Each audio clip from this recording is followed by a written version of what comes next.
Clave del algoritmo del código descifrado. Inicio de transmisión. Has entrado en Código Dana con Irene Montero y Alf Gordon.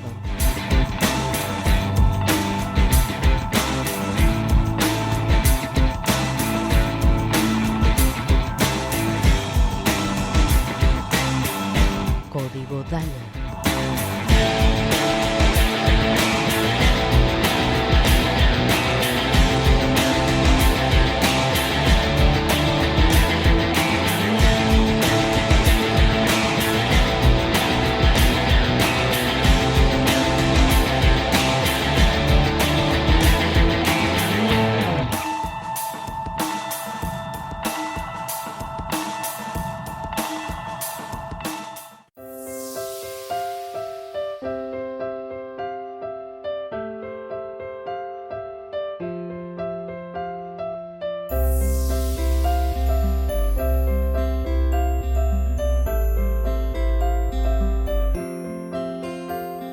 Hola y bienvenidos de nuevo a Código Dana.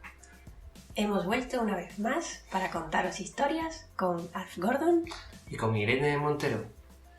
Hoy estamos en octubre, cuando estamos grabando esto es octubre, a mediados, y es un mes precioso, un mes de comienzo y un mes de propuestas. Sí, y este año un mes en el que el verano se está alargando más de la cuenta. Sí, bastante.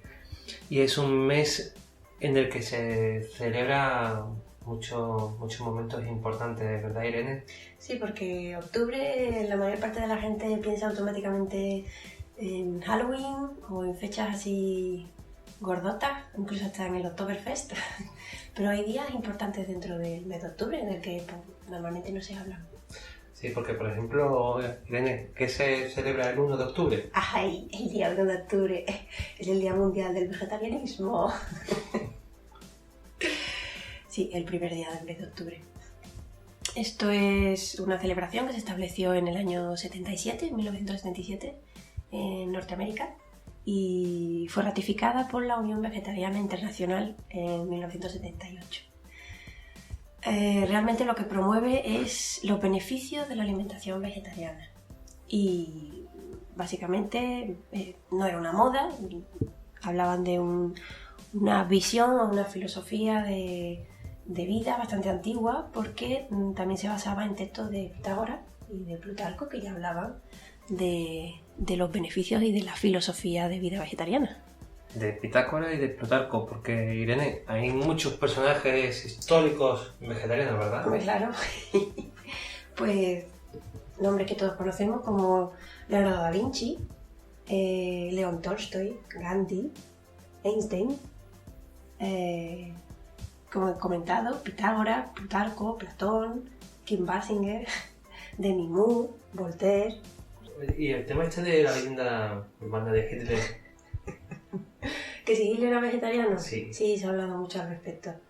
Me entristece que alguien lo utilice para, no sé, como atacar la idea de lo que es ser vegetariano, como si ese fuera la excusa final, como si relacionarlo con Hitler o con los nazis fuera de pronto convertir el vegetarianismo en algo malo. Y bueno, realmente Hitler no es que fuera vegetariano por una visión ética de la alimentación o del respeto hacia los animales. Realmente era porque tenía serios problemas estomacales. Y por orden médica, pues desde niño tuvo que tener mucho cuidado con el tipo de alimentación que llevaba. Y aunque le gustaba la carne, le gustaba mucho, y platos típicos a lo mejor como pueden ser las salchichas y los tipos estos de tripas cocidas que se hacen, que son platos a lo mejor alemanes o austriacos, pues como le provocaba serias digestiones, así le provocaba daño en el estómago, pues tenía muy controlado el tema de la alimentación. Entonces sí, llevaba muchas veces dieta vegetariana, pero no por gusto, realmente. Interesante. ¿Qué más días? Pues mira, el día justo después, el día 2 de octubre, es el Día Internacional de la No Violencia. Y se eligió ese día para conmemorar el nacimiento de Gandhi, que Gandhi fue realmente el líder y el precursor del movimiento de la independencia de la India y el pionero de una filosofía que utilizaba la no violencia como estrategia.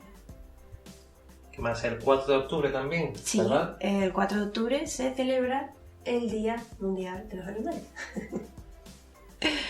Así que ya ha pasado, así que felicitamos desde aquí a todos los animalicos, Sí, a mis dos gatos. a los dos gatitos.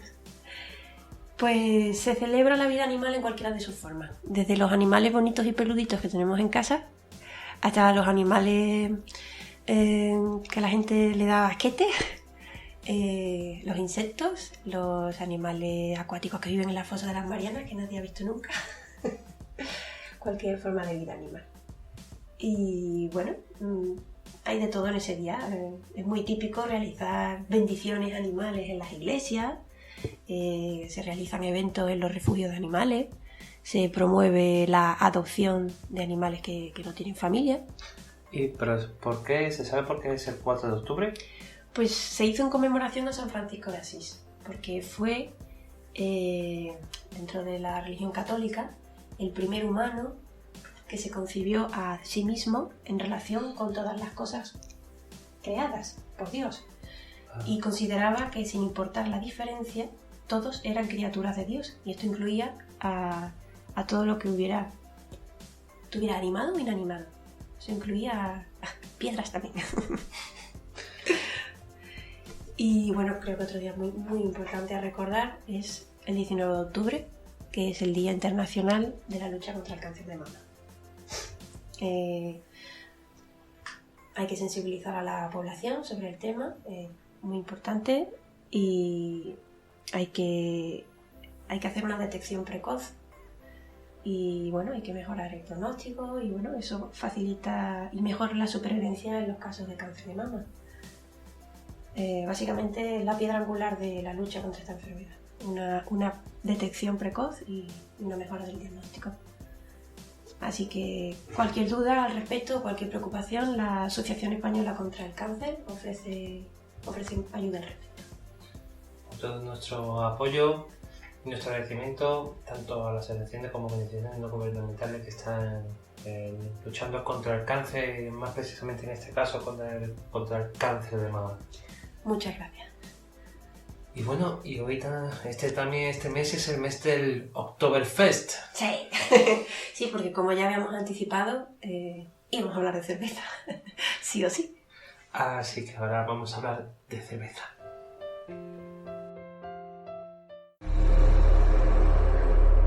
Código Dana.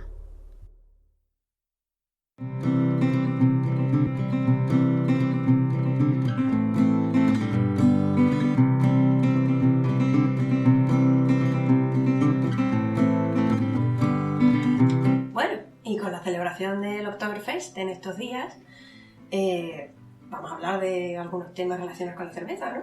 Sí, importante, muy importante saber pedir una cerveza en cualquier idioma. Ay, sí, muy importante.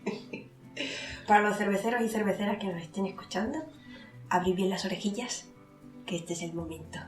Ya, menos mal que tenemos aquí a Irene, que es nuestra lingüista particular.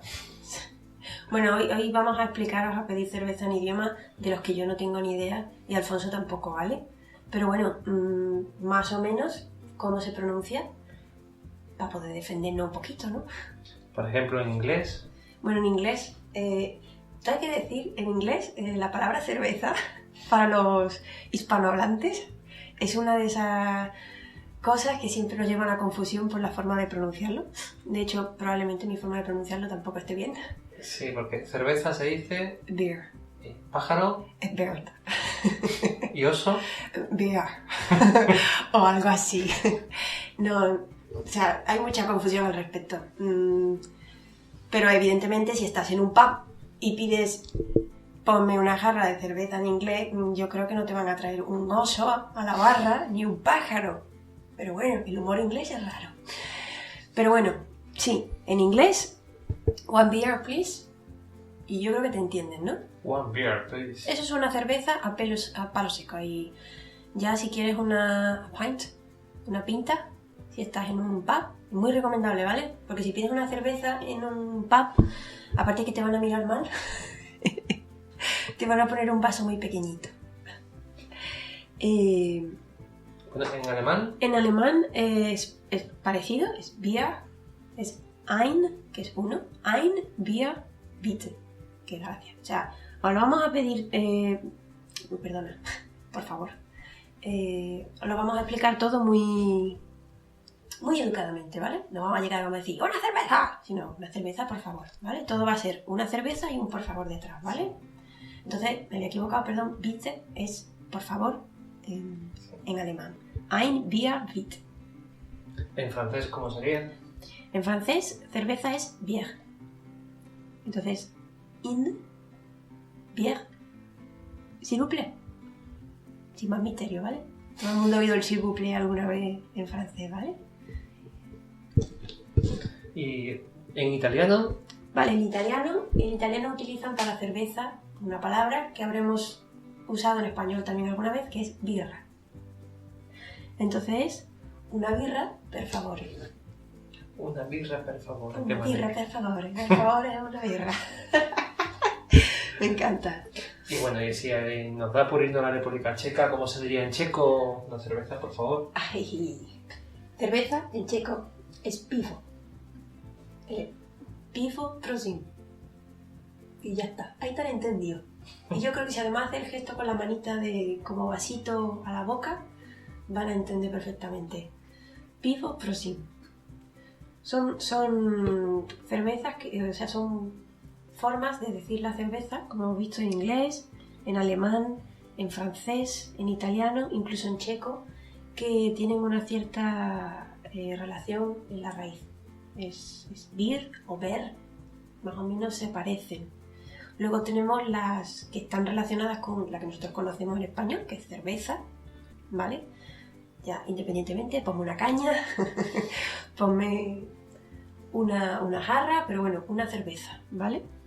En portugués es cerveja, o sea, es una J, lo que pasa es que la J portuguesa se pronuncia parecida a una mezcla entre nuestra che y una elle. Entonces sería como cerveza. Mi consejo, si vais a Portugal, no pidáis una cerveza, pedid un fino, si estáis en el norte, imperial, si estáis en el sur. Porque pronunciar cerveza es jodido, a mí me sigue saliendo con sotaque español. Y hay gente que lo entiende y gente que no. Entonces, puedes pedir una cerveza, por favor, que es igual que en español, o puedes pedir un fino, que básicamente es una caña, o un imperial, que es una caña también. Imperial es en el sur de Portugal, y fino es en el norte.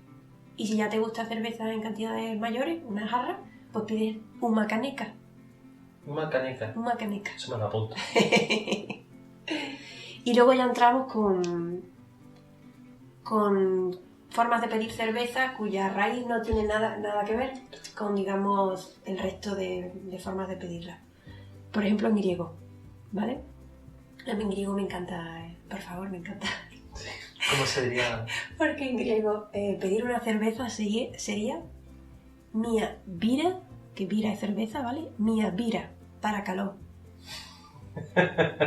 Si para analizarlo, tú dices bira, que cerveza, ¿vale? Y para calor, que es por favor, pero parece que dice tráeme una cerveza para calor. Gracias. Mia bira para calor, ¿vale? Así no se nos olvida nunca. Ah, como regla mnemotécnica no. Como regla mnemotécnica no tiene desperdicio. Luego en euskera, yo no sé nada de euskera, ¿vale? Pero la palabra para cerveza es garagardo. No sé de dónde viene.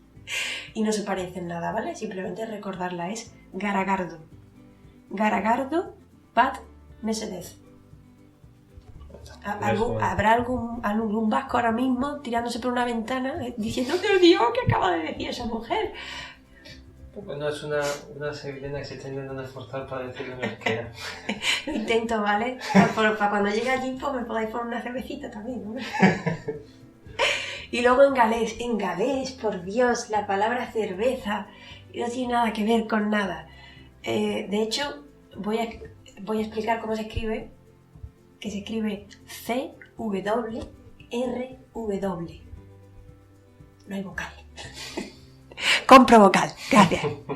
No hay, ¿vale? Pero se pronuncia algo parecido como curru. Entonces sería curru os güeluj unza. Muy lento porque no sé hacerlo rápido, ¿vale? Pero simplemente era por hacer notar la completa diferencia de cómo se escribe y cómo se pronuncia cerveza, que no sé el origen galés de la palabra, de qué vendrá. Quizás tú puedas explicarnos algo nuevo, ¿no? Sí, luego explicaré de dónde viene tanto el origen tanto del galés como del euskera y demás variantes de la palabra cerveza. Mi último consejo, que da igual en qué parte del mundo estéis, si hacéis un gestito con la mano, llevándolos así a la boca, como indicando un vasito, algo podrán de beber. O señalas una cerveza que veas por ahí. Sí. A las muy malas. Pero bueno, pues muchas gracias por ilustrarnos, Irene. Y acordarse, para calor. Para calor.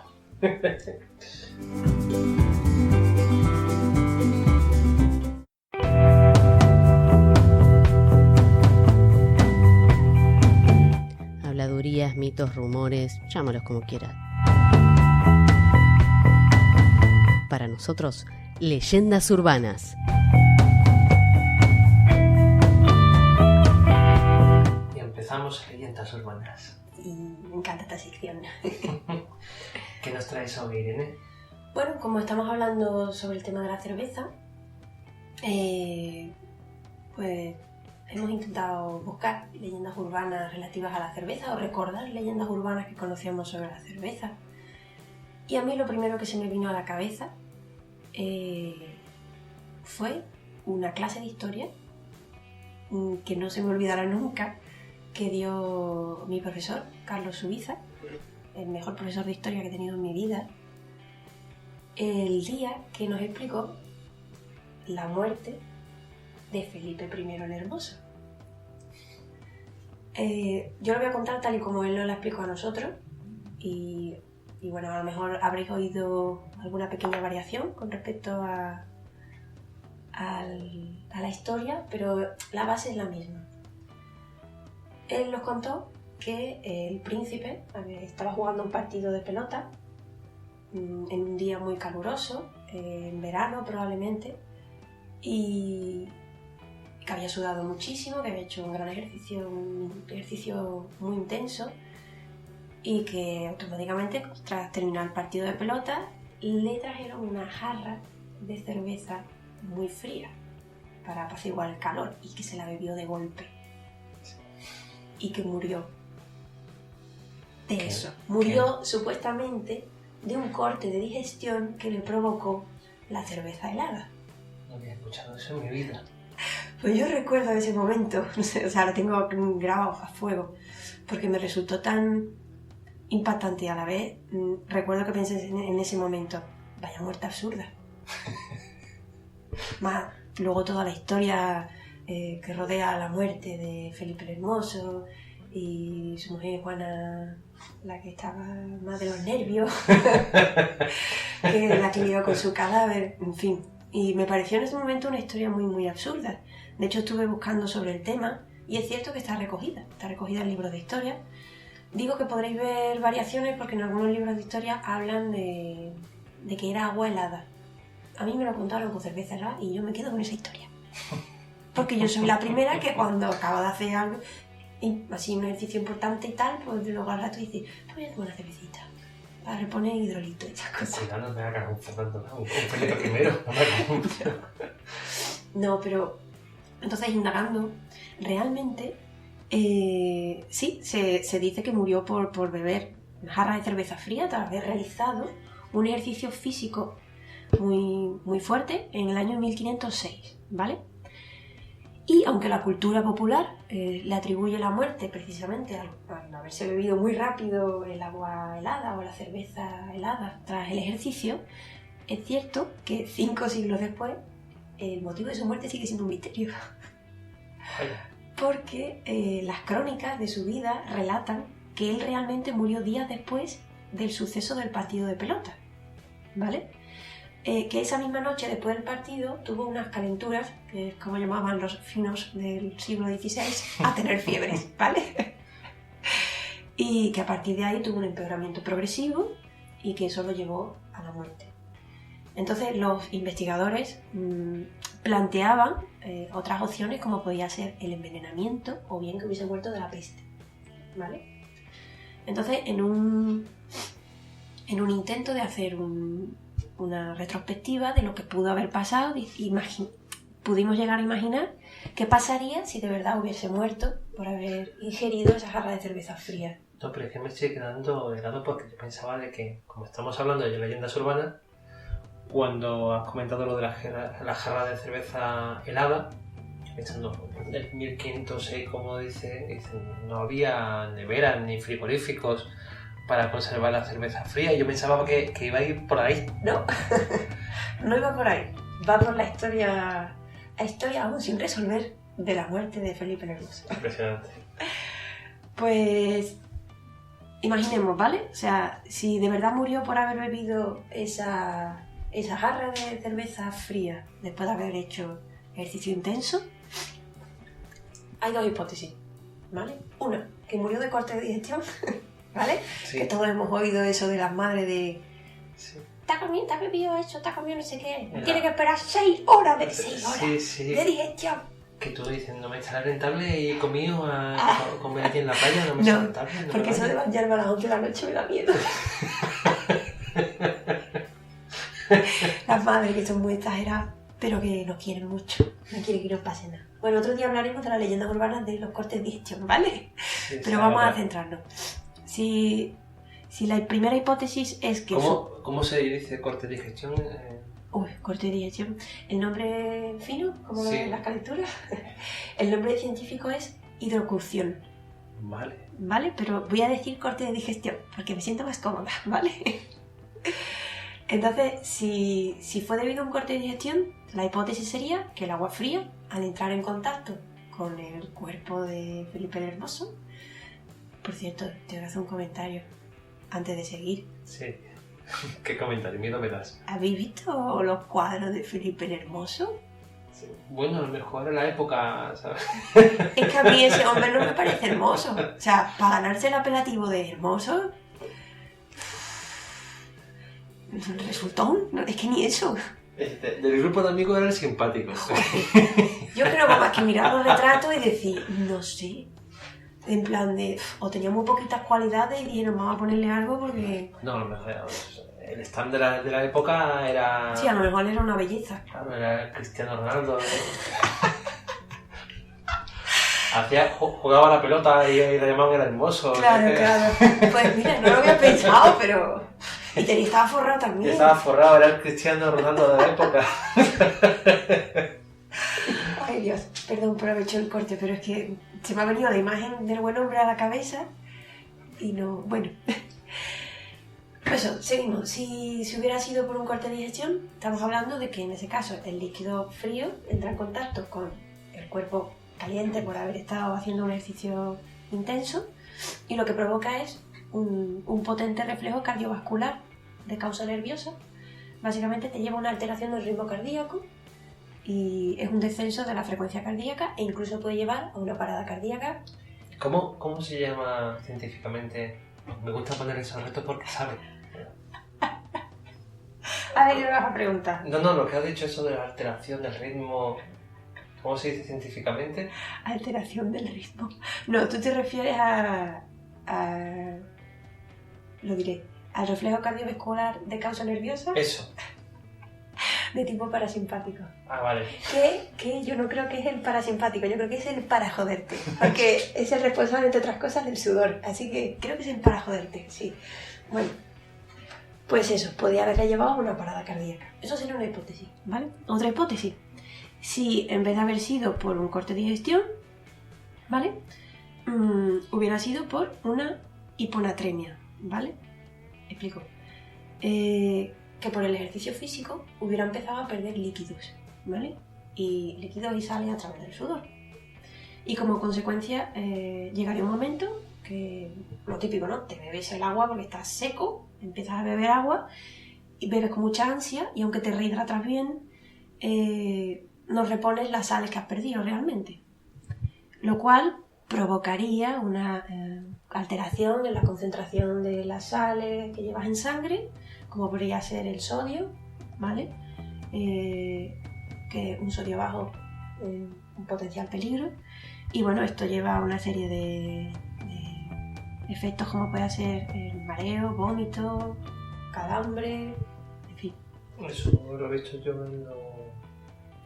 en los culturistas. Se puede ver vídeos de culturistas en YouTube que dejan de tomar sal para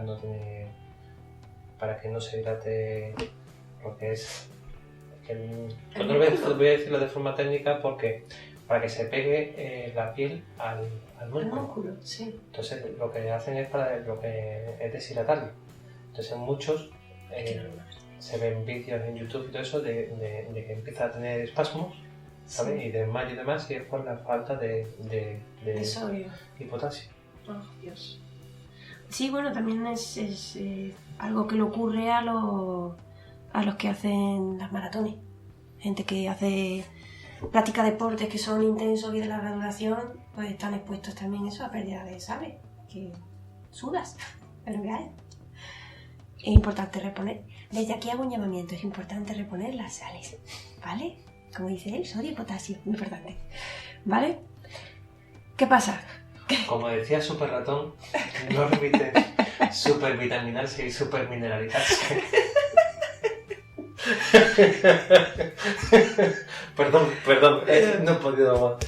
Vale, el tema del corte de digestión del que hemos hablado, es decir, la primera hipótesis, en verdad es muy rocambolesca, porque para que ocurra realmente, ese cuerpo cálido o caliente tiene que sumergirse en una masa fría, o sea, no valdría con beber algo frío.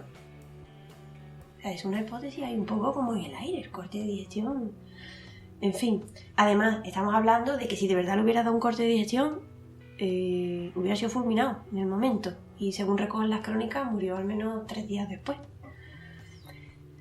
Si resulta que lo que tuvo fue una hiponatremia aguda, ¿vale? Entonces sí pudo producir un empeoramiento del monarca y en cuestión de horas habría muerto. O sea, no hubieran pasado varios días. Luego también hay detalles como el tema de la fiebre que se recoge en las crónicas, que eso descartaría el corte de digestión y vuelve mucho más improbable todavía el tema de la hiponatremia. O sea, son hipótesis que están ahí en la mente colectiva, explicadas un poco burdamente desde el punto de vista médico, pero que no cuadran, ¿vale? Entonces, eso le llevó a pensar que realmente murió de otra cosa. O sea, fueron 2 hechos que ocurrieron el mismo día, el partido, el agua fría o la cerveza helada, pero que al final no guardaban relación con la muerte. Hipótesis que se sostienen un poquito más, pues que realmente estuviera afectado por la peste, estuviera enfermo, o envenenamiento. Es difícil saberlo porque realmente no hay muchos detalles de los síntomas previos a la muerte de Felipe el Hermoso. Y es cierto que la peste sí cuadra con fiebre y el envenenamiento también puede darse. Pero bueno, también entran dentro de un periodo del tiempo comentado para que se produzca la muerte por esos 2 temas. Pero de momento son todo conjeturas. Ahí habría que mirar si había algún hecho histórico, algún heredero o alguien que estuviese detrás interesado en que Felipe el Hermoso muriera antes de tiempo. Y a lo mejor realmente sí fue envenenado. Pues muchísimas gracias, Irene, porque esto más que leyenda urbana es una teoría conspiranoica casi. Hemos llegado. Empezó como leyenda urbana, ¿sabes? Se dice la leyenda, vamos a... ¿sabes? Bueno, sí. Y has hecho la investigación y se confirma de que se produjo ese hecho de la muerte. Lo que se llena de conjeturas y de conspiraciones es que ya claro, confirmado de que no murió por la cerveza en sí, o porque la temperatura es si le echaron algo o se murió de peste. O ya, si quieres tener especular, eso sí. A lo mejor sí fue por beber la cerveza y que la cerveza llevaba polvito pepilloco, ¿sabes? Y realmente lo envenenaron. No, pero a ciencia cierta no se puede decir de que murió algún hombre. Muy bien. Muchas gracias, Irene. Yo también estuve haciendo varias investigaciones en el tema de leyendas urbanas y sobre el tema de la cerveza. Y yo recordaba que le comenté a Irene de que me contaron que las etiquetas, los colores de las etiquetas eran de distintos colores, verde, rojo, negro, depende del tipo de cerveza. Depende del... Sí, ¿verdad? Me habían contado, ¿sabes? De que, pues, claro, me lo contaron y yo no encontré la lógica porque, por ejemplo, me decían que yo bebía Cruzcampo aquí en Sevilla, normal, y la etiqueta era roja, y te encontraba la etiqueta roja y ponía Pilsen. Entonces tú empezabas a ver, y sobre todo aquí en España, la mayoría de etiquetas de marcas españolas son rojas, es cierto. Y son Pilsen. Y entonces, mira, cuando empezaron a llegar las Heineken y las Carlsberg, ponen Carlsberg no estoy seguro, pero creo que Heineken ponen Lager, Sí. y eran verdes. Eso es cierto. Entonces, Todo cuadraba. todo cuadraba, era todo... Y claro, una cosa que íbamos a mirar para este programa era el tema de las etiquetas de los colores. Y resulta que al final, en vez de ponerlo como un tema aparte, lo hemos tenido que meter aquí en leyendas urbanas porque resulta que no, o sea, hemos hecho investigaciones y existe la variación del color de las botellas. Claro, el vidrio sí. El verde y el rojo, pero fue por necesidad. Primero eran de color rojo, para el tema de que no entraran los rayos ultravioleta y no afectara la bebida. Y por necesidad, por una guerra y tal, y pues empezaron a hacer las verdes que eran más... Eso tenía entendido, que la verde era más barata. Exactamente. Y que, de hecho, Heineken tuvo que cambiar a la verde y luego se dio cuenta que en verdad era una imagen de marca genial y mantuvo la botella verde, a pesar de que podía haber vuelto ya el vidrio oscuro que conocemos todos. Exactamente. Y entonces entendemos que el color rojo era por el vidrio rojo y entonces era un color habitual para la cerveza. Hasta que se convirtió hasta que salió el vidrio verde, entonces lo cogieron después la etiqueta verde. Y que hoy en día no existe ningún orden, ningún acuerdo de que el color equivalga al tipo de cerveza, que si lager, que si pilsen, que si negra. Sí. Simplemente es todo comercial. Sí, es algo tipo marketing, ¿no? Porque tú ves, ¿qué te digo yo? Si ves una cerveza con una etiqueta negra, te puede llevar a pensar que es una cerveza más cara, que es a lo mejor alguna edición especial, y a lo mejor es la misma cerveza que puede haber dentro de una botella con una etiqueta roja, pero en nuestra mente como que está asociado un poco como algo más lujoso. Exactamente. Por eso es leyenda urbana, al menos no lo he visto por internet, pero es que me lo contaron a mí. y yo me lo creí, y tras investigación para este programa, ¿sabes? Me dieron gato por liebre y comprobado que me dieron gato por liebre. Por si acaso, si a alguien más le contaron esta historia, no, es solo marketing. El color solamente es marketing. Lo que sí, el verde y el rojo viene de la historia del color del vidrio. Pero que hoy en día no tiene ningún tipo de simbolismo ni significa nada de color rojo o verde al tipo de cerveza. Leyenda urbana. Pues es importante saberlo. Si escuchamos a alguien alguna vez contando la historia de la etiqueta, decimos, un momento. Esto es mío. Esto lo descubrí yo. Bueno, hay otra leyenda urbana sobre la cerveza de la que queríamos hablar porque... se ha especulado mucho también con el tema del origen del nombre de la cerveza. Como hemos visto antes, las raíces de cómo se dice cerveza en varios idiomas varía demasiado. O sea, Italia, Francia y España, que prácticamente están cerca. Luego España es cerveza, luego Italia y Francia tienen algo que empieza B-E-R, B-E-R, y Portugal y España es cerveza. Y los ingleses usan también B-E-R. Entonces, preguntándonos el origen y tal, había una historia que puede colar perfectamente como una historia real, porque tiene un contexto real, histórico, y está súper bien encajada y me encanta. Se contaba que el origen era que cuando los oficiales y soldados españoles que estaban destinados en los tercios de Flandes, allá por el 1500, muchos en los ratos libres, cuando iban a las posadas y a las tabernas, lo que hacían era pedir la misma bebida que pedían la gente del lugar, ¿vale? ¿Qué pasa? Que si no sabes el nombre, que es como he dicho yo, si no lo sabes, puedes hacer gesto y lo señalas. Pero si no, pues lo que hacían era pedirlo en francés, ¿vale? El que sabía francés, pues decía, señalaba la bebida y decía, s'il vous plaît, decía, cerveza, que es ser del verbo servir, sa, eso, sírveme eso, por favor, sírveme eso, porque no sabían cómo se llamaba, ¿vale? Entonces, claro, los que no sabían francés y oían el cerveza, decían, hostia, literalmente ha dicho cerveza, ¿no? Pues señalaba y decían, cerveza.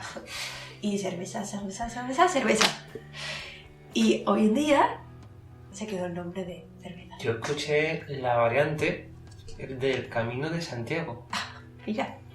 Que durante el Camino de Santiago, aquí sería cerveza de otra manera, me imagino, o no tenía un nombre específico, no lo sé, pero que aparece un peregrino francés cuando llegó para pedir la cerveza, hizo eso, señaló y dijo cerveza. Entonces los demás dijeron, cerveza. Cerveza. Eso es como el paracaló. Cerveza. Yo cuando conocí eso, a mí me contaron la leyenda del tema del Camino de Santiago. Entonces todo esto es falso, ¿verdad? Yo ya te digo, yo lo he encontrado haciendo referencia a los tercios de Flandes. O sea, para que veas. Y yo creo que si seguimos tirando del hilo, puede llegar incluso más antiguo. Pues muchas gracias, Irene. Además, tras esta leyenda urbana y comprobar que... Porque todo empezó por el de Camino de Santiago, que se lo comenté a Irene porque también me lo contaron a mí y yo lo tenía como verídico. Y tras esa comprobación ya no es solamente verídico, sino que la mía era una variante de una más anterior, que era el tema de Flandes. Y eso nos hizo investigar y comprobar la etimología y saber de verdad de dónde proviene la palabra cerveza o la palabra beer o birra italiano. Pero eso ya será en el siguiente apartado, ¿verdad? Sí. Muchas gracias, Irene. Gracias a ti.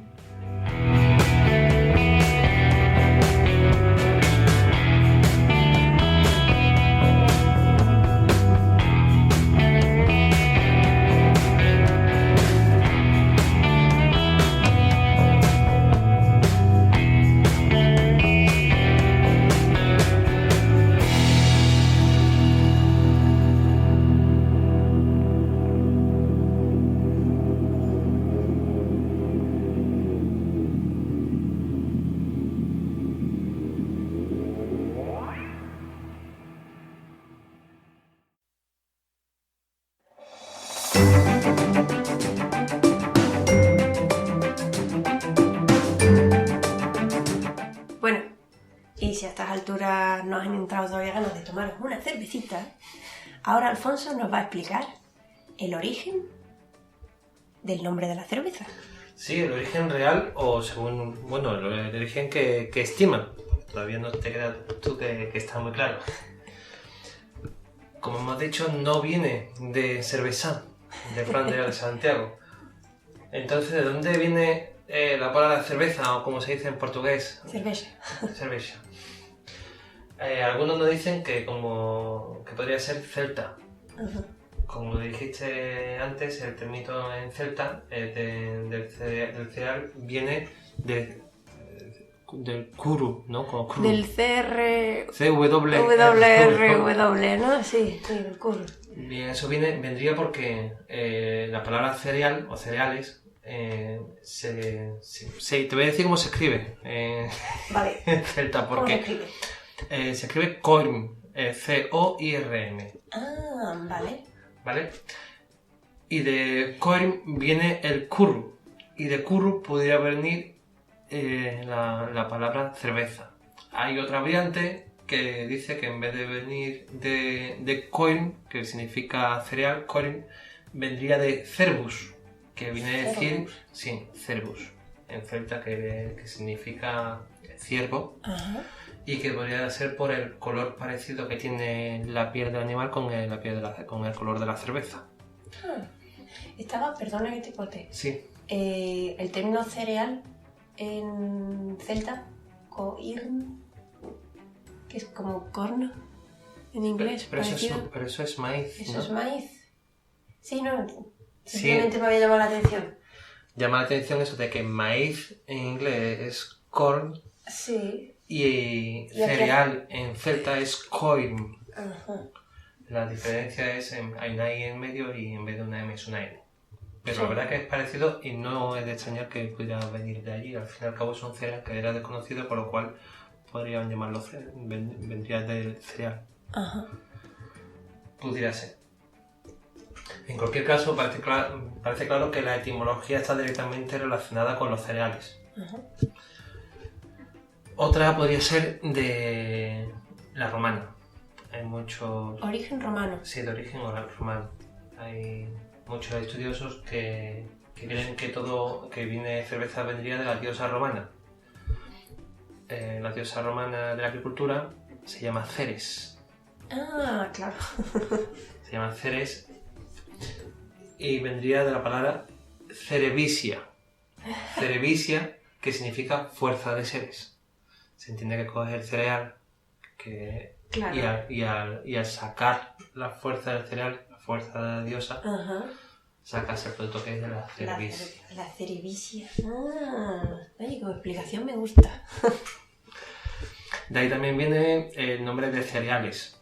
Por eso también decimos nosotros cereales, Ajá. de la diosa Ceres. Y la cerveza no es más que un zumo de cebada, sin que Sí, eso queda muy bien. Cuando va al médico y dice, ¿usted toma...? Y yo tomo zumos. Zumo de cebada. Sí. ¿Sí? Y ya está. Y ya está. Pues esas son las teorías de por qué cerveza o cerveza. Pero que realmente son hipótesis. O sea, Son hipótesis. Los estudiosos, depende, hemos hecho un estudio para este programa, para este apartado, y la verdad que depende de donde mires, unos van más al celta y otros van más al romano. La historia es que dicen que el pueblo celta ya conocía de la cerveza desde hace muchísimo, cierto, y que los romanos no eran tan habitual beber la cerveza, ellos eran más de vino. Eran más de vino. Cierto, pero Bueno. también es igual de cierto, sí, dime. No, te iba a decir, la cosa esa que los romanos llamaban vino, Bueno, porque sí. encima la aguaban.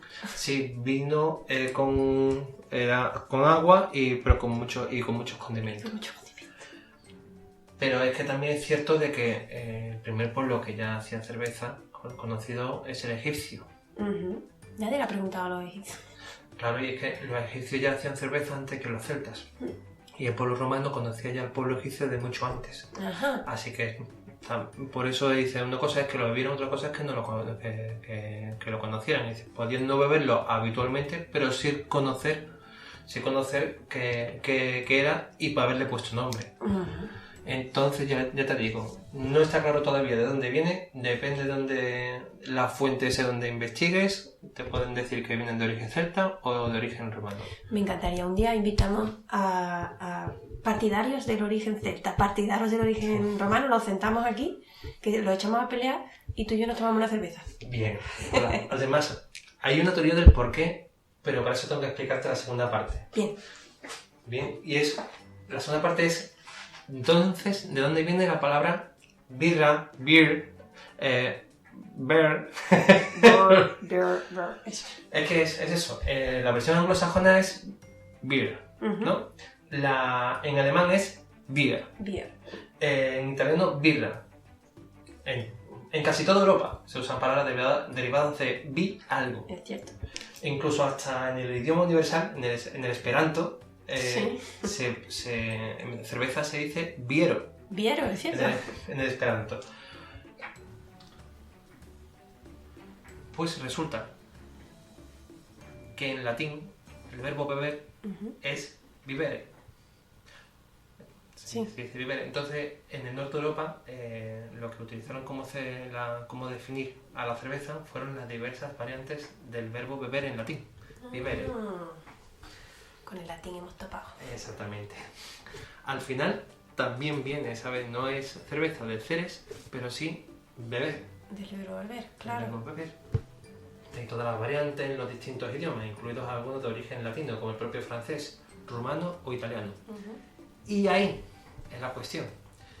Si los romanos en latín a la cerveza la llamaban cervesía, ¿por qué en muchos países que tienen el origen latino, Sí. como es el francés, el italiano y el rumano, por qué en vez de llamar a la cerveza o alguna variante, dicen birra? ¿Qué de la cuestión? Es el quid de la cuestión y ahí es donde está la polémica. Pues es difícil saber por qué esa moda no llegó a España, es difícil saber exactamente, al parecer pues fue eso, una moda. Se decía cervesía y el otro es beer, mucho más rápido, mucho más cómodo y fueron adaptándolos. Incluso Italia, que fue la cuna del latín, cogió birra. Fue como moda. ¿Podemos echarle la culpa a los Pirineos? Sí, o sea, no sabemos exactamente cuál motivo, solo sería a lo mejor eso de que nos llegó la definición de birra o no nos gustó, preferíamos nosotros la nuestra propia y nosotros nos adaptamos Hoy en día sí decimos una birra, Sí. pero bueno, en principio decimos todavía cerveza.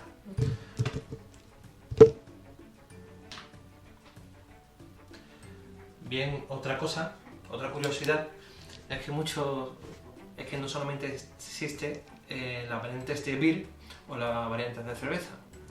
Hay muchos países del este de Europa que se usa, como tú has dicho anteriormente, como en República Checa, en checo, se usa pivo Pivo, sí. o derivados. Y puedes decir, bueno, ¿esto de dónde puede venir? Pues también vienen del verbo beber en latín, de vivere, porque el presente de vivere es vivo. Vivo, vale. Claro, no sería muy descabellado pensar que de vivo se derivó a pivo, y en realidad ambos términos estén también relacionados. Yo es que no estoy muy versada en latín. A mí ya me pilló tarde lo de... Lo que sí, por ejemplo, otro término de por qué quedarnos con cervesía es que hay un país, hay una región en el norte de Europa que tiene todavía la variante de cervesía. Y sí, fuera de la península ibérica, en Suiza, Sí. queda otro resto de cervesía latina. Es en la lengua romanche. Eso tenéis que verlo en Wikipedia. Yo pensaba que era un error.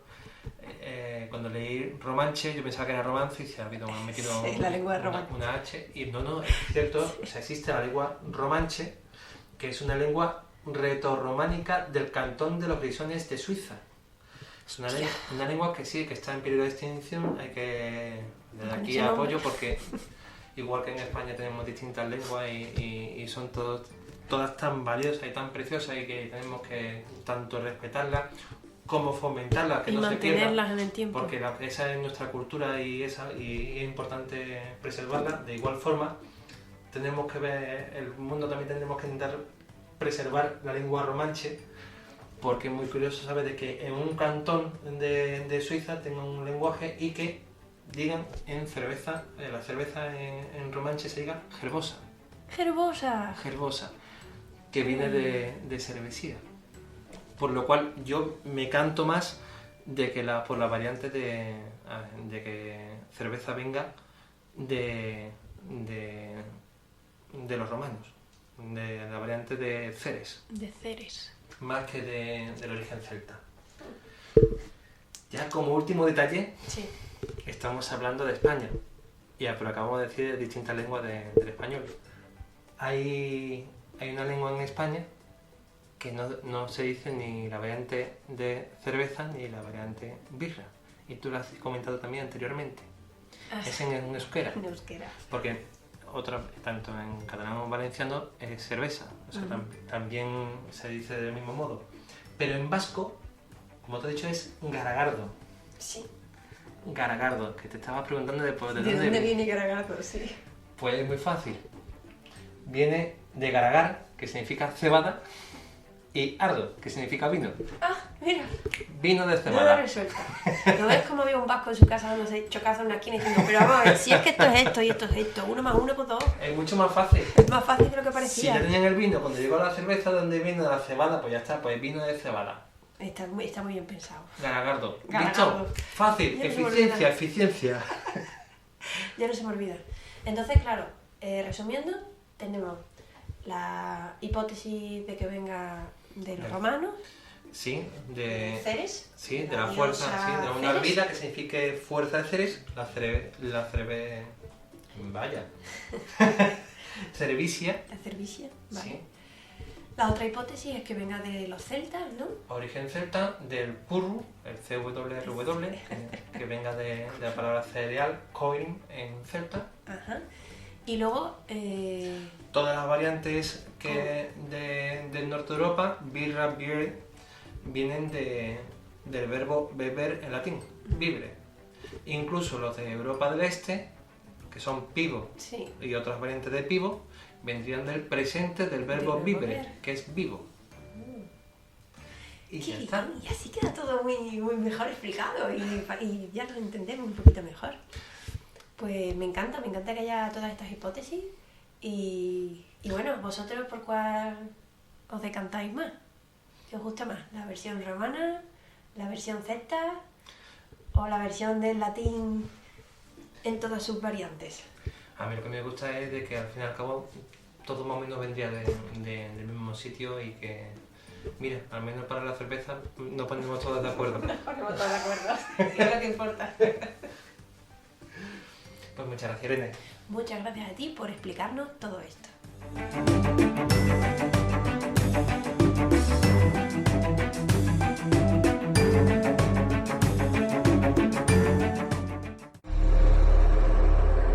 Código Dana.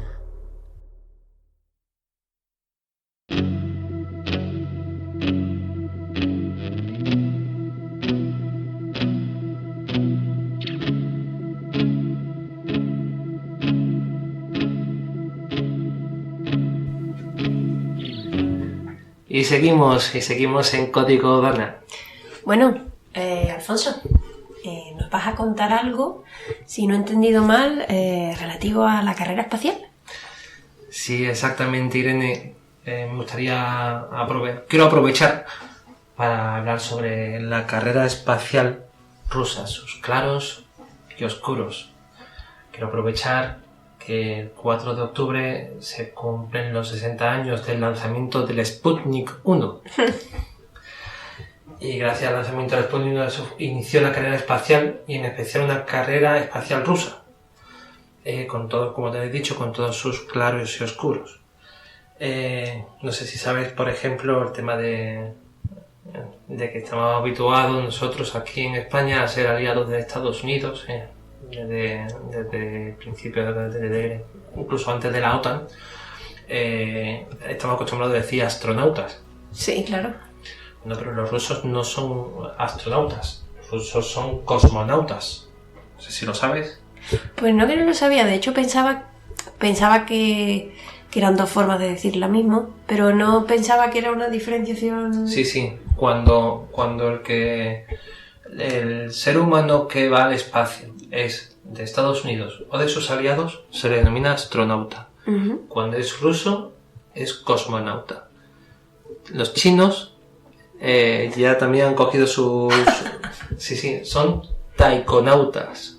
¿Taikonauta? Sí, viene de taikon, que significa espacio. Espacio. Exactamente. Sí. Entonces son taikonautas. E incluso los franceses no dicen astronautas, los franceses dicen espacionautas. Aquí cada uno se busca su versión, ¿no? También. Y toda esta carrera espacial la empezó, la inició, la que dio el protagonismo fue en primer momento fueron los rusos. Decir, por ejemplo, todo fue con esto del lanzamiento del Sputnik 1. Por cierto, Irene, no sé si tú sabes que Sputnik significa compañero de viaje. Oh, no lo sabía. Qué bonito. Sí. Precio Sputnik. Oh, qué bonito. Y el Sputnik 1, como ya te he dicho, que fue lanzado el 4 de octubre de 1957, fue el primer satélite artificial que se puso en órbita en la Tierra. ¿Con éxito? Sí, fue el primer intento no fallido de la Unión Soviética. Muy bien. Ya te digo, detalles así, por ejemplo, es que cuando llegó a la órbita, empezó a orbitar a la Tierra a una velocidad de una vuelta completa cada 98 minutos. Eso ya como curiosidad. Wow. ¿Y cómo empezó todo esto? ¿Cómo empezó el tema de la carrera? La carrera... espacial rusa, ¿no? Sí, bueno, mundial. En general los Estados Unidos y Rusia por su cuenta. Y todo fue porque hacia 1952 el Consejo Internacional de Uniones Científicas estableció que entre 1957 y 1958 sería el Año Internacional Geofísico, debido a la actividad solar. Y con motivo... Vale. Sí. Sí. Y con motivo de esto, el Consejo en 1954 emitió un llamado a todos los países con la necesidad de la construcción de satélites con el objetivo de realizar un mapeo completo de la superficie de la Tierra. Estados Unidos aceptó el reto y en 1955 anunció sus planes de construir un satélite y ponerlo en órbita, pidiendo ayuda a diferentes países para trabajar juntos en el desarrollo. Y así comenzó lo que se llama el proyecto Vanguard. No sé si a alguno les sonará. Me encanta que los americanos le pongan nombre a todos los proyectos que Proyecto Vanguard. La historia es que Estados Unidos y sus aliados estaban haciendo el proyecto Vanguard por su cuenta, cuando de repente en 1957, sin previo aviso, la Unión Soviética lanza el Sputnik. Es que me encanta porque los americanos cogen y con toda la fanfarria dicen, pero pachín, dentro de 2 años vamos a lanzar. Y mientras tanto los rusos ya trabajando. Exactamente. Y cuando nadie se lo espera dice, y aquí lo tenéis. Exactamente. Es que esa fue la cosa. Nadie se lo esperaba. Nadie sabía de que los rusos estaban haciendo un proyecto, también una carrera espacial. Nadie. Y de golpe, en 1957, sin previo aviso, la Unión Soviética... Sputnik para arriba. Sputnik 1. Eso usted te puede imaginar, ocasionó un gran revuelo en la población de Estados Unidos. Ya no solamente... es que además, es que se habían negado a colaborar. Cuando el proyecto Vanguard... Ah, que los rusos le dijeron, oye, mira que no. Sí, o sea, cuando pidió Estados Unidos apoyo, Rusia se negó a colaborar. La gente entendía de que no le interesaba, y es que resulta que tenían un proyecto totalmente en paralelo y en secreto. Mira qué listos, oye. Muy importante, eso, te puedes imaginar lo importante que fue eso para todos los soviéticos, ya que fue un gran avance y fue la prueba del progreso tecnológico, del éxito de los programas que estaban encabezados por Sergei Korolev y otros científicos. Dios mío, ¿no hay nombre más ruso que Sergei? En serio. Todos en alguna serie que haya salido un ruso se llama Sergei. Siempre. Bueno, en total, yo te digo, consiguieron crear una industria espacial que es líder mundial en muchos campos.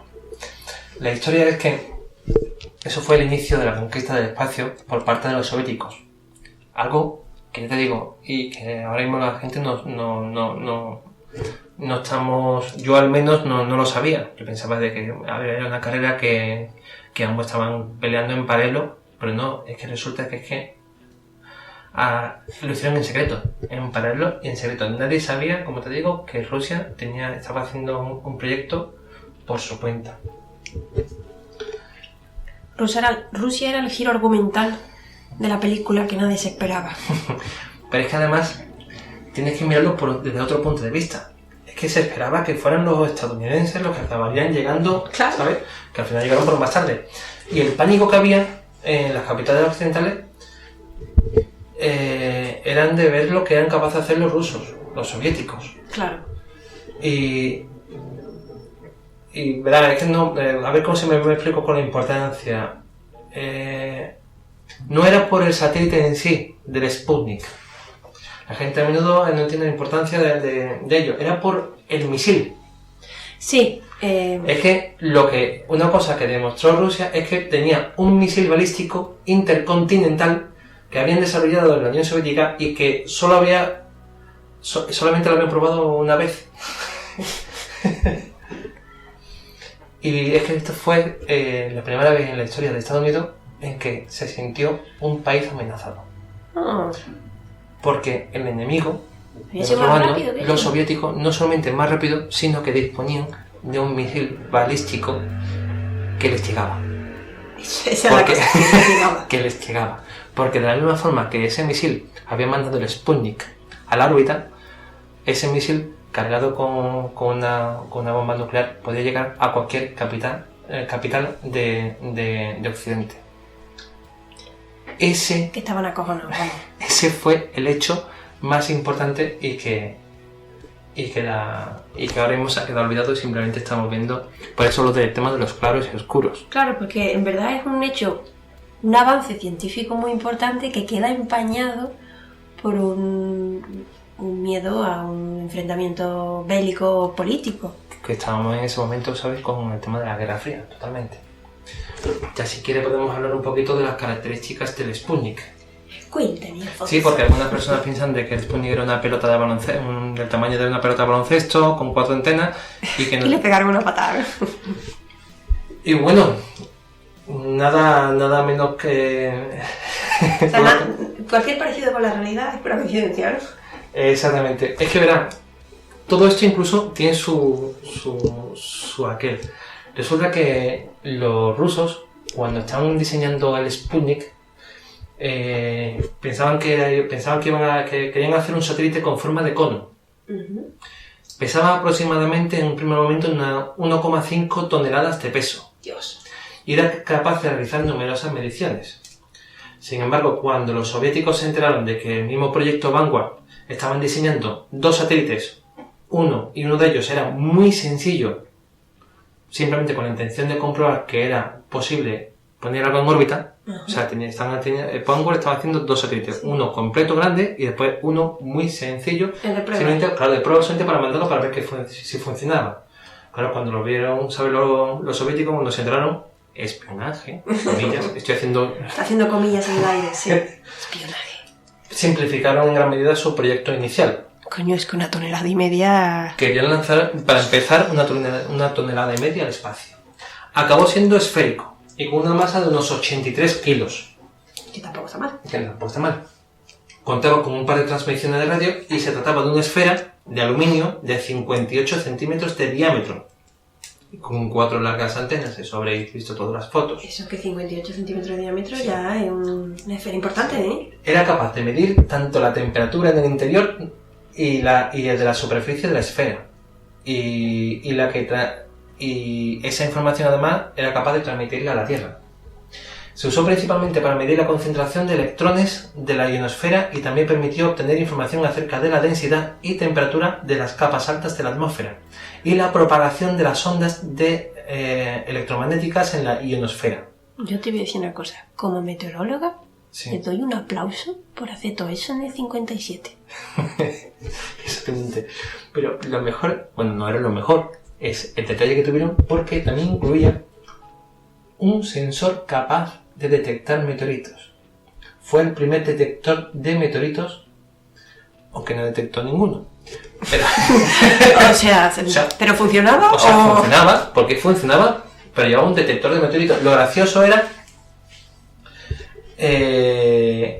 cómo funcionaba ese sensor. Bueno, aparte del sensor, sabe de que es que toda la información que consiguió el Sputnik fue muy importante para el desarrollo de los siguientes satélites y los viajes espaciales. Evidentemente. Como tú acabas de decir, sabe, la información Toda la información de capas altas de la atmósfera fue un adelanto, por eso fue un gran paso para la ciencia. Sobre el sensor que te digo, realmente no funcionaba como cabría de esperar. Era un dispositivo que estaba lleno de nitrógeno a presión, por lo que ante un impacto de meteorito se produciría una pérdida de presión en su interior, la cual se vería reflejada en los datos de temperatura que transmitía. Uh-huh. La historia: el sensor del meteorito era que si le golpeaba algo se darían cuenta. Está muy bien pensado. Hostia, me han dado. Hay un meteorito. Exactamente. Es muy burdo, pero no tiene pérdida. Sí, o sea... porque si os imaginabais que era un sensor con tipo láser o lo que sea. Hey. No. Era si algo golpeaba al Sputnik, el Sputnik lo detectaba por el cambio, porque perdía nitrógeno, con lo cual variaba la temperatura y eso lo transmitía a la Tierra. Pero Entonces, es que no podían negar la evidencia. sí, ya, pero Si te ha dado un meteorito, el meteorito. Sí, ya, pero podría ser un ovni, ¿sabes? Bueno, también, ¿no? Sí. Pero algo te había dado en capas altas de la atmósfera. Bueno, si nos vamos al episodio anterior, de cuando hablamos de la Tierra plana, si se chocaba contra el domo... Claro, decía... me ha dado una... No, es que ha tocado con el tope de la Tierra. Vamos, fue una época de grandes metas. El gobierno soviético publicó el programa de futura exploración del espacio. En este artículo se mencionaban estaciones automáticas para ir a la Luna, vuelos a Marte y Venus, la huida de los seres humanos al espacio, y también hablaba del hombre pisando Marte, Venus y la Luna. Se les había subido el éxito a la cabeza. Sí, estamos hablando que... Y, bueno, también hablaban de la construcción de estaciones allí, tanto en Marte, en Venus y en la Luna. Estamos hablando de que esto se escribió en 1959, este programa. Sí, vamos, que... Estos habían visto Odisea en el espacio, ¿no? Y dijeron, ¡vamos para allá! Es que es mucho antes de todo eso. Es que Ya, sí, es lo más gracioso. En los años siguientes los soviéticos acumularon más éxitos. El primer hombre y la primera mujer en el espacio, la primera salida extravehicular, el primer ingenio humano en aterrizar en la Luna y luego en Venus. Fue justamente después cuando ya llegaron, fue cuando la carrera de Estados Unidos le sacó cabeza. Pero hasta entonces, ¿sabes? Todos estos récords, todos estos grandes éxitos de la humanidad, se lo debemos a los soviéticos. Hemos dicho que es de claros y de oscuros. También vamos a hablar de ahora mismo por ejemplo, del Sputnik 2. Porque menos de un mes después de que lanzaron el Sputnik 1, lanzaron el Sputnik 2. Mucho lo conoceréis el lanzamiento porque fue cuando se lanzó a la perrita Laika. Estaba a bordo de ese satélite. Laika se convirtió en el primer ser vivo en el espacio. Aunque eso no tiene ningún mérito porque murió pocas horas después del despegue por sobrecalentamiento. Eso te iba a decir, pobre perra. O sea, pobrecita, si es que no llegó a ningún sitio. Es que, desde que los soviéticos no contentos con haber sido la primera potencia mundial en poner en órbita el primer satélite artificial, no se quedaron ahí, sino que fueron más allá. Y apenas un mes después del lanzamiento, cuando Estados Unidos todavía seguía en el diseño... El diseño chiquitito para lanzarlo fuera. Ahí está. La Unión Soviética lanzó el segundo. Eso fue... El tema de Laika fue el 3 de noviembre de 1957. Como el tema de los derechos animales todavía no estaba muy fino por aquella fecha, pues metieron a un perro. Es que debido a la poca información que hasta ese momento se tenía sobre los efectos de los vuelos espaciales que pueden producir un ser vivo, además de la tecnología suborbital que no se había desarrollado todavía, no se tenía expectativa de que la pobre Laika fuera a sobrevivir. O sea, fue un experimento, pero no había ninguna forma, ¿sabes?, de que volviera. O sea, Laika... Sí, sabían que iba a morir. Lo que no pensaban que fuera a morir tan rápido, ¿no? Exactamente. Pensaban que a lo mejor iba a llegar a la exosfera o algo así y que... Pero no contaban con el sufrimiento. Pobrecita. Como les digo, fue una trampa mortal desde el principio. Bueno, te digo, muchos científicos en aquella época pensaban que los humanos no podrían sobrevivir ni al lanzamiento ni a las condiciones del espacio exterior. Y fueron ellos entonces esos científicos soviéticos que pensaron que es mejor que empezar a hacer las pruebas con animales. Estados Unidos lo hizo con chimpancés, tampoco. Sí, sí sé que se hicieron pruebas con animales. Perdona, es curioso porque a todo esto Rusia ya había puesto toda la propaganda diciendo estaremos en Venus en apartamentos de 4 habitaciones y 2 cuartos de baño. Y estaban los científicos diciendo, pero si no sabemos si algún ser vivo va a pasar de la atmósfera, así es que... Exactamente. Muy fuerte la propaganda, muy fuerte. No te digo, como te estaba diciendo, el Sputnik 2 no se diseñó con ningún tipo de mecanismo que le permitiese regresar una vez realizada la misión. O sea, aunque hubiera sobrevivido al despegue, aunque sí, se hubiera quedado allí, evidentemente. Sí, y sabían a lo que iban. Era una misión suicida y no había ningún supuesto de que sobreviviese la pobre perrita. Pregunta, no sé si estás informado o no, es una duda. ¿Directamente probaron con el perro o metieron otro tipo de formas de vida? Me refiero, metieron un pez o metieron un... No. Además, piensa que fue un mes. O sea, lanzó el Sputnik 1, lanzó el siguiente lanzamiento. Ya metieron a Laika de tiro. Exactamente. Una cosa que también tienen los rusos es solamente le ponían nombre a los lanzamientos que se conseguían. Ajá. Por eso también te he dicho que el Sputnik 1 fue el primer lanzamiento que se consiguió. No sabemos exactamente cuántos lanzamientos anteriores porque los rusos, cuando algo no funciona, lo como si no borran de la hubiera historia. pasado, ¿no? Exactamente. O sea que a lo mejor hay basurilla 1, basurilla 2, basurilla 3, de pronto Sputnik 1. Pero como solamente hay un mes de diferencia entre el Sputnik 1 y el Sputnik 2, que fue lanzado cuando se lanzó Laika, no hay mucha duda en el aspecto de que haya en medio otros lanzamientos. Claro. Lo que tenían era mucha potra, ¿eh? Ya con el lanzamiento del Sputnik 1 empiezas a pensar que tuvieron mucha potra.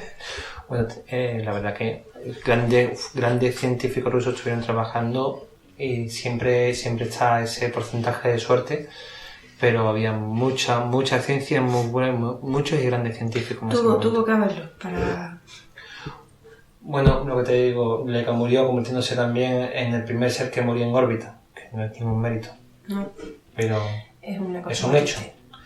Y según han revelado, su muerte fue debido a que, como he dicho antes, estuvo expuesta a un sobrecalentamiento de la cabina donde se encontraba.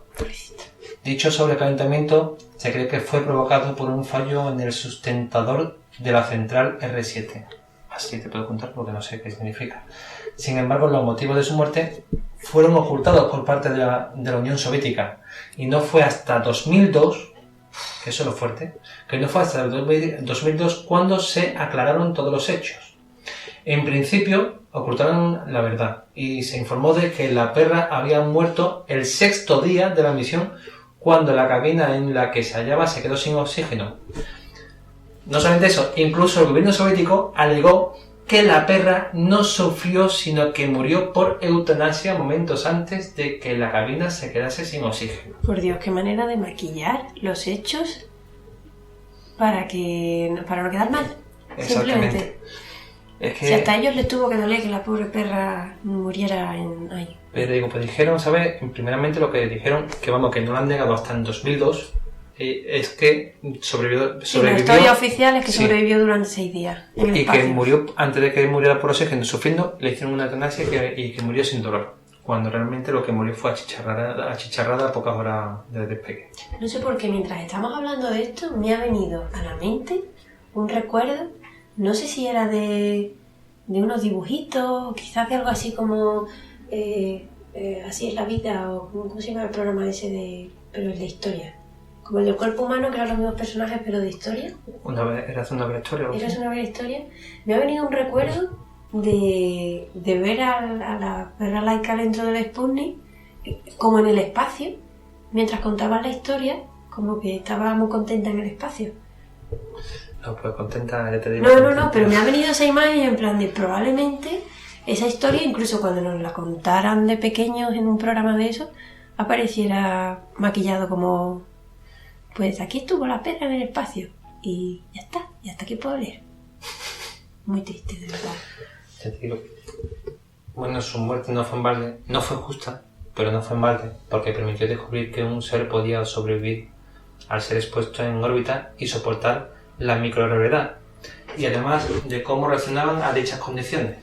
Esto fue fundamental, pues gracias a ellos se abrió el paso a los vuelos espaciales tripulados por humanos. Ya te digo. Vital, pero fue totalmente injusto. Laika no fue el único, por cierto, Laika no fue el único animal en ir al espacio, sino que después de ella, la URSS mandó un total de 12 perros, de los que únicamente regresaron con vida 5. Debido a la falta de transparencia durante la carrera espacial, prácticamente la única información que se podía obtener era la que suministraba el gobierno soviético y, como ya hemos visto, no siempre era del todo cierta. Hombre, y si no le ponían nombre nada más que a los que salían bien, y si solo conocemos a Laika... Te digo, Laika fue la primera, pero fue un total de 12 perros, de los cuales solamente sobrevivieron 5. Lo dicho, la falta de ética de dicho experimento pasó desapercibida durante mucho tiempo, pues la prensa únicamente se centraba en informar sobre la competencia entre ambas potencias desde un punto de vista político. Dentro de la URSS no hubo ninguna controversia, en ningún medio de comunicación, en ningún libro, ni en prácticamente ningún soviético cuestionó, al menos abiertamente, la decisión de haber enviado un perro al espacio. Y no sería hasta 1998, después de la caída del Imperio Soviético, cuando Oleg Gatchenko, uno de los científicos que había participado en el proyecto, pidió perdón por haber permitido su muerte. Ay. Mientras que el resto del mundo abrió un debate sobre el maltrato animal y otros experimentos con animales. Por ejemplo, en Reino Unido, la NCDL, una fundación a favor de los perros y en contra del maltrato animal, pidió un minuto de silencio por Laika. Otros grupos se manifestaron frente a las embajadas soviéticas y frente a las Naciones Unidas en Nueva York. Incluso antes de anunciar el lanzamiento, a pesar de todo ello, unos cuantos científicos americanos apoyaron el experimento. O sea, incluso había científicos americanos que apoyaron el experimento con la perra. No lo tengo aquí anotado, pero un detalle, porque algunos se preguntarán que dónde venía Laika. Laika era una perra abandonada, era una perra callejera de Moscú, que la cogieron y fue la que la utilizaron. Era una perrita callejera de Moscú. Le tocó, básicamente. Estaba donde no debía cuando no debía, ¿no? Exactamente. Y bueno. Desde aquí, Laika, te queremos. Sí, que no está justificado el daño a ningún animal. Menos. Ni muchísimo menos. Pero me entristece más el hecho de que haya sido ocultado durante tanto tiempo por la controversia y que iba a provocar. Es que era totalmente éticamente cuestionable y se callaron la boca. No solo se callaron la boca, inventaron una mentira. Sí. Porque sabían que estaba muy feo lo que había pasado. Pero es que aquí no terminan los claros y oscuros de la carrera de la carrera espacial rusa. No sé si has escuchado hablar sobre quién fue la primera mujer en el espacio. Sabemos que los rusos también fueron los primeros en enviar a un hombre y a una mujer al espacio. El primer hombre fue Yuri Gagarin, el 12 de abril de 1961. Además fueron los primeros en llevar a la primera mujer a la órbita. Aunque, como te digo, puede que mucho antes de lo que se cree. Explícame eso, porque te estoy viendo vosotros no le estáis viendo la cara, pero yo sí. Está generando no va a venir nada bueno. Es que verán, oficialmente la primera mujer en el espacio fue Valentina Vladimirovna Tereshkova. Sí, vamos a repetirlo porque al fin y al cabo es la primera mujer en el espacio y el derecho de decirlo bien. Valentina Vladimirovna Tereshkova, que logró con éxito orbitar alrededor de la Tierra el 16 de junio de 1963 a bordo de la nave Vostok 6, con solo 26 años de edad. ¿Vale? Cabe resaltar que es la primera mujer, que la primera mujer estadounidense también que viajó fue en 1983. Wow. La primera mujer estadounidense, por el otro lado, con la carrera con la americana, fue en 1983, a bordo del Challenger, que fue Sally Ride. Estamos hablando 20 años antes, ya salió la primera mujer rusa, primera mujer soviética. Sin embargo, al parecer, hubo otra mujer, una cosmonauta llamada Lyudmila Tokov, que habría logrado similar hazaña 2 años antes, en 1961. Y aquí donde va a venir la parte muy oscura, ¿verdad? Exactamente, y es que al parecer, el 16 de mayo de 1961, un mes después del logro de Gagarin, la ex Unión Soviética había enviado a la primera mujer al espacio. Y si esto no se dio a conocer al mundo entero y se mantuvo en secreto, es porque esta misión no salió como se esperaba. Es decir, la mujer, lamentablemente, no pudo sobrevivir a esta experiencia y habría fallecido en el espacio. Madre mía. Como te he dicho, los rusos solamente le ponían nombre cuando tenía éxito, con lo cual no existe nombre del lanzamiento. Y del lanzamiento, y esa mujer, su nombre estaría callado en la historia durante muchísimos años. Claro, y no me equivoco, ¿no? Si no fueran por los hermanos Yudica Gordilya, perdón por mi italiano. Como te digo, fueron los hermanos Yudica Gordilya lo que develaron esta situación gracias a una grabación. Lo voy a explicar. Esta polémica historia, que no había sido aceptada por las autoridades antes soviéticas y ahora rusas, nace de una grabación hecha por Archil y Giovanni Giudica Cordiglia, italianos radioaficionados que en la época más importante de la carrera espacial solían interceptar las comunicaciones de las diversas agencias espaciales del mundo. Todo eso gracias a sus equipos de radio bastante sofisticados. Sobre todo lo que interceptaban eran las comunicaciones soviéticas y estadounidenses. Estos hermanos lograron varias grabaciones, desde comunicaciones con satélites, lanzamiento de cohetes y, por supuesto, misiones espaciales como de la que estamos hablando en estos momentos. O sea que tienen un registro más verídico de lo que se dejaba entrever en aquella época. Exactamente, en este audio que vamos a poner a continuación se puede oír de manera dramática la voz de una mujer dentro de su cápsula espacial. Está pidiendo auxilio a su agencia para que la salvaran de su supuesta explosión de uno de los cohetes de la sonda espacial.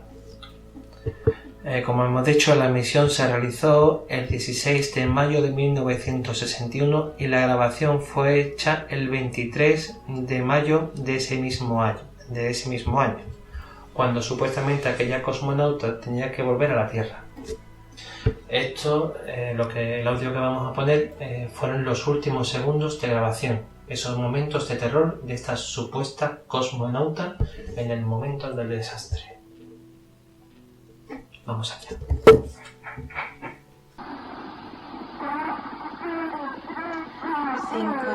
4, 3, 2, 1. Entrando. Escuchen. Entrando. Háblenme. Tengo calor. 45. 50. ¿Qué?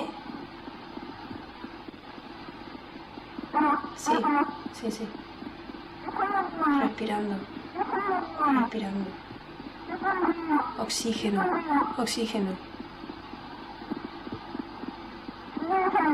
Tengo calor.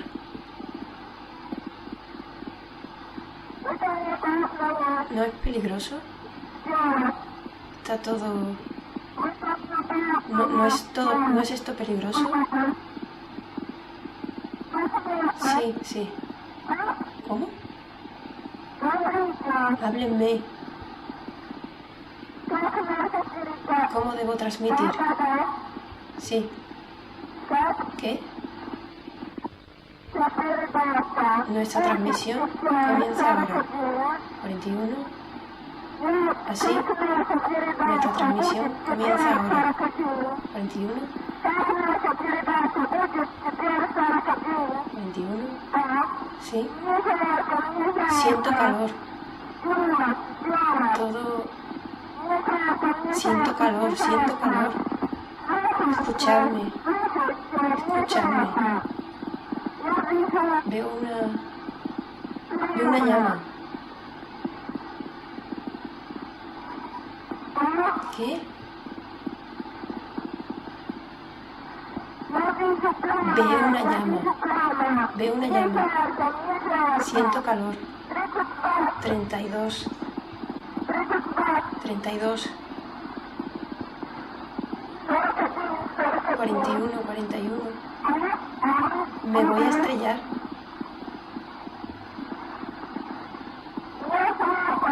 Siento calor.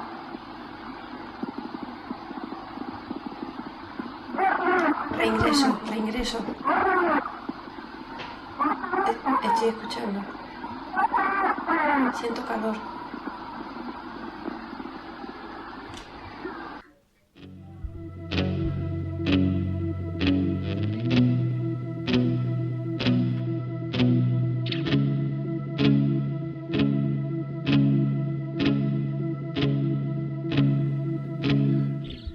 Es simplemente escalofriante. La verdad que escucharla te pone los pelos de punta, porque solo imaginarte en esa situación, sabiendo que o bien te están ignorando o bien no pueden hacer nada y que estás ahí sola, sabiendo que te vas a estrellar, bueno, o que vas a morir antes de estrellarte, porque la llamada de socorro es horrible. Hemos añadido la traducción simultánea para que se sepa lo que está diciendo, pero incluso sin traducción se nota el pánico, se nota la llamada de socorro, de auxilio. Decir que a día de hoy Rusia no reconoce este hecho y no reconoce esta grabación. Dice que el 26 de mayo de ese mismo 1961, la agencia de prensa soviética TASS anunció el retorno a la Tierra el día 23 de un satélite sin nombre que se quemó y desintegró al ingresar a la atmósfera. Se decía que tenía el tamaño de un autobús. Ya digo, decía que era un satélite sin nombre.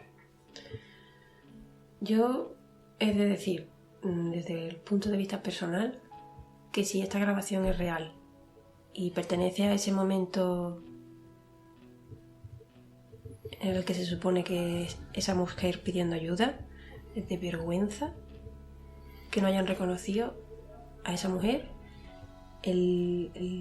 todo lo que hizo, porque todo lo que hizo lo hizo a sabiendas de que podía salir mal, todo lo que dio por la ciencia, lo que dio por su país, y que no se haya reconocido ni a esa mujer ni se le haya dado una explicación a su familia. También eso sería en el caso de que realmente fuera cierto. Sí, estoy hablando en el caso de que realmente sea cierto. Tengo que añadir, porque en Código Dana siempre miramos todo desde un ángulo escéptico. Hay muchos escépticos que señalan que puede ser falsa esta grabación. Vamos a añadirlo. Puede ser falsa perfectamente. Muchos dicen que el ruso de la grabación es muy pobre y que tiene incluso un deje extranjero. Y otros científicos han comentado de que lo habitual es que cuando estés ingresando a la Tierra, lo habitual es que se apaguen las transmisiones. Muchos hemos visto las películas, ¿sabes? De que apagan las transmisiones y hasta que no entran a la atmósfera no vuelven a encender las transmisiones, con lo cual es raro de que se estuvieran escuchando grabaciones cuando lo habitual es que apaguen las transmisiones. También estamos hablando de que fue un posible intento fallido, que salió mal, que la persona que entró en pánico, pudieron pasar muchas cosas, pero como tal, hasta que no se reconozca o no abiertamente el hecho, pues seguirá siendo uno de esos oscuros, sí, que tú decías. Esos claros oscuros. Y esto es lo que os quería enseñar. Lado bueno, lado malo. Y por último esta grabación para que cada uno, hemos dicho, las dos variantes, las distintas opiniones, y que cada uno pues que piense o que crea lo que quiera. Ya decir que esa carrera espacial rusa prácticamente finalizó en 1969 con la llegada de Estados Unidos a la Luna, y ahí terminó esa carrera que comenzó con Sputnik. Todavía sigue, pero en ese momento dejó de estar ya en la cabeza. Y eso es todo lo que quería contar, Irene. Pues Alfonso, muchas gracias por traernos toda esta historia, porque yo había cosas que no conocía. La verdad que me voy con muchas ideas en la cabeza a las que darle vuelta. Me voy con un conocimiento más de historia y de ciencia, que me encanta. Y también me gustaría darle las gracias a todas las mujeres y a todos los hombres de ciencia que han dado su vida de forma metafórica o literal por la ciencia. Muchas gracias. Muchas gracias. Y muchas gracias a todos nuestros oyentes. Ha sido una sorpresa todas las personas que nos han estado escuchando, viendo la estadística del número de oyentes que jamás pensábamos que nos iban a escuchar con nuestro primer programa. Daros también las gracias y gracias por vuestro apoyo. Por estar al otro lado, escuchando todas las peripecias que se nos ocurren, que pensamos que son dignas de contar y que pueden interesarnos. Gracias de nuevo, y dentro de poco volveremos. Un saludo. Código Dana.